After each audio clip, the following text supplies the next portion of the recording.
দুটাকৈ ভূমিকম্পই কঁপাই গ'ল সমগ্ৰ অসম আৰু এই ধাৰাবাহিকভাৱে ভূমিকম্প অহা ঘটনাই এতিয়া সকলোকে আতংকিত কৰি তুলিছে কিয় বাৰে বাৰে হৈছে পৃথিৱীৰ কম্পন কিয় আহিছে এই ভূমিকম্প তাক লৈ এতিয়া আশংকাৰ সৃষ্টি হৈছে কিন্তু ভূমিকম্পৰ কোনো ধৰণৰ আগজাননী দিব পৰাৰ ব্যৱস্থা এতিয়ালৈকে বিজ্ঞানে আৱিষ্কাৰ কৰিবলৈ সক্ষম হোৱা নাই সেইবাবে সকলোৱে সাৱধান সতৰ্ক হৈ থাকিব লাগিব কিন্তু এই মুহূৰ্তত আমি জনাইছো যে যোৱা নিশা দুটাকৈ ভূমিকম্পই কঁপাই গ'ল সমগ্ৰ ৰাজ্যক ৰিক্টাৰ স্কেলত প্ৰথমটো ভূমিকম্পৰ প্ৰাবল্য আছিল 4.8 আৰু তাৰ পিছতে অহা আনটো ভূমিকম্পৰ প্ৰাবল্য আছিল 3.3 আৰু ভূমিকম্পৰ এই অভিকেন্দ্ৰ আছিল মিয়ানমাৰত সৃষ্টি হৈছিল ভূমিকম্পৰ আৰু সেই ভূমিকম্পই কঁপাই গ'ল সমগ্ৰ অসমৰ লগতে চুবুৰীয়া ৰাজ্য মণিপুৰ আৰু মিজোৰামতো অনুভূত হয় এই ভূমিকম্পৰ জোকাৰণি আৰু ভূমিকম্পৰ ফলত এতিয়া সকলো লোক আতংকিত হৈ পৰিছে কিয়নো আমি যদি চাওঁ বুধবাৰেও প্ৰায় সন্ধিয়া 8:57 এটা প্ৰবল ভূমিকম্প হৈছিল প্ৰায় সেইটো ভূমিকম্পৰ ৰিক্টাৰ স্কেলত 4তকৈ প্ৰাবল্য অধিক আছিল এনে ধৰণৰ এতিয়া ভূমিকম্পই ধাৰাবাহিকভাৱে জোকাৰি গৈছে সমগ্ৰ ৰাজ্যক আৰু এই যে যোৱা নিশা সংঘটিত হোৱা ভূমিকম্প আছে এই ভূমিকম্প কিন্তু ভূগৰ্ভৰ মাত্ৰ 106 কিলোমিটাৰ গভীৰতে সৃষ্টি হৈছিল আৰু মই কৈছোৱে অসমৰ লগতে চুবুৰীয়া প্ৰায় মণিপুৰ মিজোৰামতো এই ভূমিকম্পৰ জোকাৰণি অনুভূত হৈছিল আৰু প্ৰথমটো ভূমিকম্পৰ 49 মিনিটৰ পিছত আহিছিল দ্বিতীয়টো ভূমিকম্প মাজনিশা প্ৰায় 12:53 35 অনুভূত হৈছিল প্ৰথমটো ভূমিকম্প 12:53 অনুভূত হৈছিল প্ৰথমটো ভূমিকম্প আৰু এই ভূমিকম্পৰ প্ৰাবল্য আছিল 4.8 আৰু এই 4.8 প্ৰাবল্যৰ ভূমিকম্পটোৰ অভিকেন্দ্ৰ আছিল মণিপুৰ আৰু মিয়ানমাৰ সীমান্তৰ এটা অঞ্চলত এই ভূমিকম্পটোৰ উৎপত্তিস্থল আৰু এই ভূমিকম্পৰ ফলত সমগ্ৰ ৰাজ্যতে দীঘলীয়া সময়ৰ বাবে কম্পন অনুভূত হৈছিল আৰু সকলো মাজনিশাই আতংকিত হৈ পৰা পৰিলক্ষিত হৈছিল আৰু প্ৰথম যেটো ভূমিকম্প আছিল 12:53 সেই ভূমিকম্পৰ ঠিক 49 মিনিটৰ পিছত আন এটা ভূমিকম্প আহিছিল সেই ভূমিকম্পটোৰ ৰিক্টাৰ স্কেলত প্ৰাবল্য আছিল 3.3 এতিয়া এঘণ্টাৰ ভিতৰতে দুটাকৈ ভূমিকম্প অহাত এতিয়া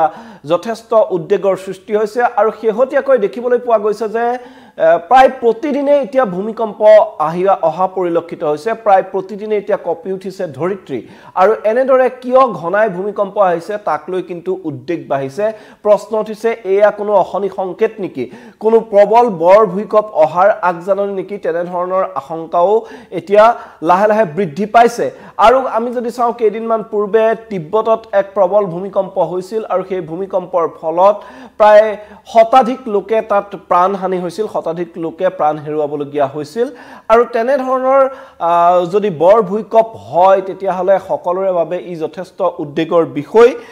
কিয়নো ভূমিকম্প প্ৰতিৰোধ কৰিব নোৱাৰি আৰু ভূমিকম্পৰ কোনো ধৰণৰ আগজাননী দিব পৰাৰ ব্যৱস্থা এতিয়ালৈকে বিজ্ঞানে উলিয়াবলৈ সক্ষম হোৱা নাই বৈজ্ঞানিক কোনো পদ্ধতি এতিয়ালৈকে আৱিষ্কাৰ হোৱা নাই ভূমিকম্পৰ আগজাননী দিব পৰা আৰু তেনে ক্ষেত্ৰত এতিয়া সাৱধানতাই হৈছে এই ভূমিকম্পৰ পৰা বাছি ৰখাৰ মূল চাবিকাঠি আৰু কোৱা হয় যে সাৱধানীৰ মৰণ নাই যদি আপুনি সাৱধান হৈ থাকে তেতিয়াহলে ভূমিকম্পৰ পৰা ৰক্ষা পৰিব আৰু এই ক্ষেত্ৰত যে দুৰ্যোগ ব্যৱস্থাপনা বিভাগ আছে সময় সময় তেওঁলোকে বিভিন্ন ধৰণৰ গাইডলাইনছ দি থাকে আৰু সেই অনুসৰি যে ভূমিকম্প আহিলে আপোনালোকে কি কৰিব নালাগে যদি আপোনালোক ঘৰৰ ভিতৰতে আছে তেতিয়াহলে ঘৰৰ ভিতৰতেই থাকক অযথা হৈছৈ কৰি ওলাই যাব নালাগে অযথা লৰা ধপৰা কৰিব নালাগে তেনেকুৱা কৰাতহে বহু সময়ত ভূমিকম্পৰ ফলত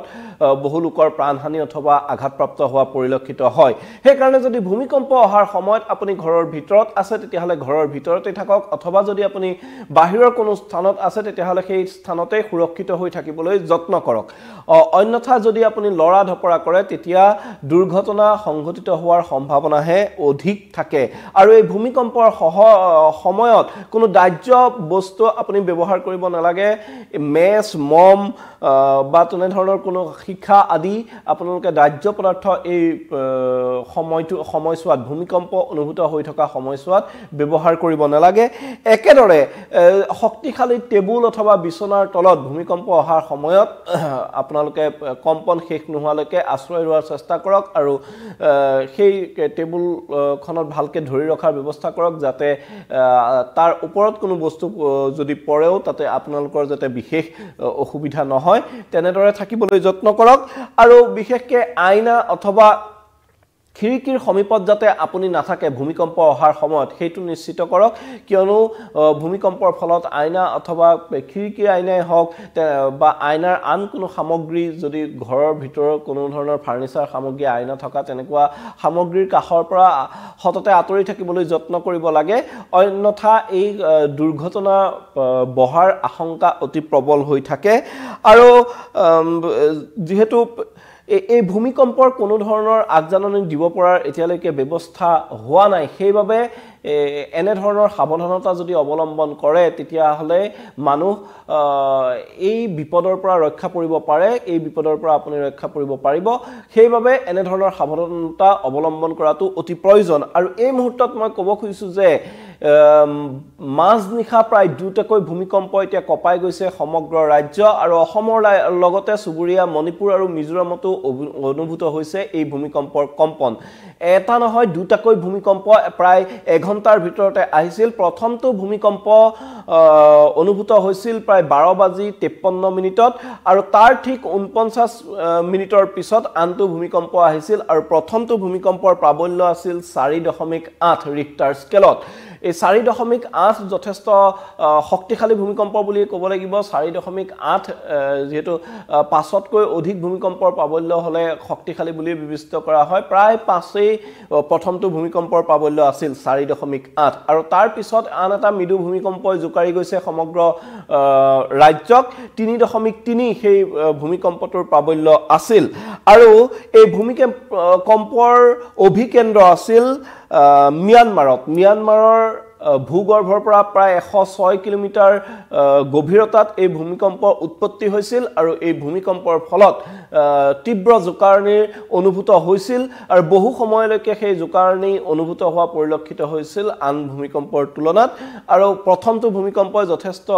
দীঘলীয়া সময়ৰ বাবে কম্পন সৃষ্টি কৰিছিল কিন্তু এই ভূমিকম্পৰ ফলত ক্ষয়ক্ষতিৰ পৰিমাণ এতিয়ালৈকে জানিব পৰা হোৱা নাই এই ভূমিকম্পৰ ফলত বিশেষ ক্ষয়ক্ষতিৰ খবৰ এই মুহূৰ্তলৈকে অহা নাই তথাপি এই যে ঘনাই ভূমিকম্প হ'বলৈ ধৰিছে এই ঘনাই ভূমিকম্প হোৱা ঘটনাই এতিয়া কিন্তু সকলোকে আতংকিত কৰি ৰাখিছে প্ৰশ্ন উঠিছে এয়া কোনো অশনি সংকেত নেকি এই বাৰে বাৰে কিয় কপিছে ধৰিত্ৰী বাৰে অতি ঘনাই এনেদৰে ভূমিকম্প সংঘটিত হোৱাৰ ফলত এতিয়া আশংকাৰ সৃষ্টি হৈছে যে বৰ ভূমিকম্প হ'বলৈ গৈ আছে নেকি এনে ধৰণে সৰু সৰু ভূমিকম্প আহি থকাৰ পিছতে বৰ ভূমিকম্প হোৱাৰ ইতিহাস আছে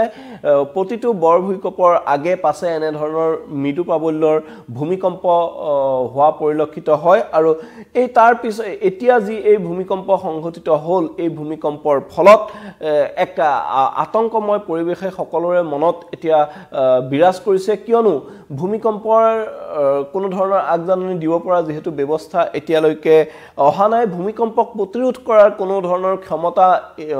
মানৱ সভ্যতাৰ আজিলৈকে হৈ উঠা নাই আৰু তেনে স্থলত কেতিয়া ভূমিকম্প আহিব কেতিয়া কি হ'ব কোনেও নাজানে সেইবাবে কিন্তু সকলো সজাগ সচেতন হৈ থাকিব লাগিব আৰু এই ক্ষেত্ৰত সকলো সজাগ হৈ থাকিলেহে এই যি বিপদ ভূমিকম্পৰূপী এই বিপদৰ পৰা কিন্তু হাত সাৰিব পৰা যাব আৰু এই মুহূৰ্তত মই পুনৰ জনাইছো যে যোৱা মাজনিশা দুটাকৈ ভূমিকম্পই কঁপাই গ'ল সমগ্ৰ ৰাজ্যক এটা ভূমিকম্প প্ৰথমটো যোনটো ভূমিকম্প অনুভূত হৈছিল 12:53 এই 12:53 অনুভূত হোৱা ভূমিকম্পটোৰ প্ৰাবল্য আছিল ৰিক্টাৰ স্কেলত 4.8 আৰু তাৰ 53 মিনিট তাৰ 49 মিনিট পিছত দ্বিতীয়টো ভূমিকম্প অনুভূত হৈছিল সেই ভূমিকম্পৰ প্ৰাবল্য আছিল 3.3 আৰু এটা কথা ক'ব লাগিব যে 24 ঘণ্টাত প্ৰায় 3টাকৈ ভূমিকম্প অনুভূত হোৱা পৰিলক্ষিত হ'ল কিয়নো বুধবাৰে নিশা প্ৰায়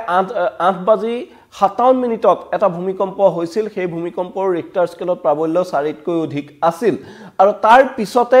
যোৱা মাজনিশা প্ৰায় দুটাকৈ ভূমিকম্প সংঘটিত হ'ল এনে ধৰণৰ ঘনাই ভূমিকম্প সংঘটিত হোৱা ঘটনাই কিন্তু এতিয়া সকলোকে আতংকিত কৰি তুলিছে উদ্বেগ বৃদ্ধি কৰিছে আৰু কিয়নো কেইদিনমান পূৰ্বে তিব্বতত যি এক প্ৰবল ভূমিকম্প সংঘটিত হ'ল তাৰ ফলত বহু ক্ষয়ক্ষতি হ'ল বহু ঘৰ দুৱাৰ তাত ধ্বংসপ্ৰাপ্ত হ'ল সমান্তৰালকৈ প্ৰায় 100 জন লোকৰো অধিক লোকে তাত প্ৰাণ হেৰুৱাবলগীয়া হ'ল আৰু তেনে ঘটনা যাতে পুনৰ নহওক সকলোৱে সেয়াই কাম্য কৰে এনে ঘটনা কাৰো কাম্য নহয় আৰু সেইবাবে এতিয়া যদি এনে ধৰণৰ কোনো প্ৰাকৃতিক দুৰ্যোগ হ'বলৈ গৈ আছে তেতিয়াহলে সকলো সাৱধান হ'ব লাগিব প্ৰতিনিয়ত সকলোৱে নিজৰ মন মগজু শান্ত কৰি ৰাখিব লাগিব আৰু যদি ভূমিকম্প আহে ভূমিকম্প আহিলে প্ৰধান কামটো হৈছে যে আতংকিত হ'ব নালাগে শান্ত মগজুৰে নিজকে সুৰক্ষা দিয়াৰ বাবে চেষ্টা চলাব লাগে আতংকিত হৈ হোৱা দুৱা লগাই লৰা ধপৰা কৰিলেই দুৰ্ঘটনা সংঘটিত হোৱাৰ আশংকা আটাইতকৈ বেছি থাকে গতিকে সকলো সাৱধানে থাকক সুৰক্ষিত হৈ থাকক সেয়াই কামনা কৰিছো এই মুহূৰ্তত মই মৃদু পৱনে ধন্যবাদ